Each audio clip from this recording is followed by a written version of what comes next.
Hi అండి, morning vlog అయితే share చేస్తున్నాను. వీడియో నచ్చితే లాస్ట్ వరకు చూసేయండి లేదా స్కిప్ చేసేయండి. మార్నింగ్ లేచి టీ తాగేసిన తర్వాత ఇక్కడ పునుగులు వేద్దామని పిండి కలిపి పెట్టుకుంటున్నానండి.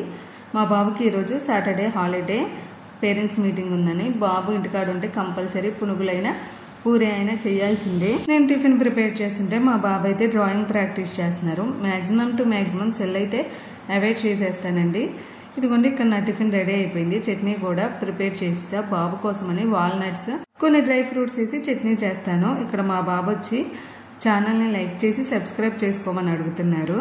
ఇంకా సాటర్డే కాబట్టి పప్పుచారు ఉంటుంది. ఈరోజు పాలకూర పప్పు చేద్దామని అయితే పప్పు అయితే ముందే నానబెట్టి పెట్టేసా. ఇంకా పప్పు పెట్టేసి పొయ్యి మీద మా బుడ్డోడికి అయితే స్నానం చేసుకొని వచ్చేసాను. ఇదిగోండి, ఈ డ్రెస్ వేసానని మా బుడ్డోడికి అయితే అసలు మొహం లేగలేదు. మొహం చూసారు కదా మీరు ఎట్లా పెట్టుకున్నాడో.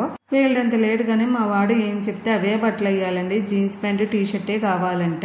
ఇంకా బాగుంది నాన్న ఉంచుకొని బతిమలాడితే అయితే ఉంచుకున్నాడు. తర్వాత పప్పు మీద అయితే తాలింపు వేసాడు. పప్పు అయితే టేస్ట్ అదిరిపోయిందండి. పేరెంట్స్ మీటింగ్ ఉందన్నా కదా, వెళ్ళి రావాలి. నాకు మ్యాక్సిమం బయట వర్క్స్ ఉంటాయి. ఇంట్లో పనులన్నీ పూర్తి చేసుకునే వెళ్తాను, లేకపోతే అంత సాటిస్ఫాక్షన్గా అయితే వెళ్ళలేను. ఇంకా డైలీ అయితే ఆయిల్ పెట్టాల్సిందే, లేకపోతే నా జుట్టు అయితే పనికిరాదు. చిక్కులు బాగా పట్టేస్తాయండి. ఇంకా ఆయిల్ పెట్టుకొని అయితే ఫ్రెష్ అయ్యి వచ్చేసాను. ఇదిగోండి, ఇట్లా రెడీ అయిపోయా. కాలం అయితే చాలా ఫాస్ట్గా మూవ్ అయిపోతుంది కదా. ఎందుకంటే నేను పేరెంట్స్ మీటింగ్కి వెళ్తుంటే మా నాన్ని మా పేరెంట్స్ మీటింగ్ తీసుకొని వెళ్ళిందే గుర్తొస్తుంది నాకు.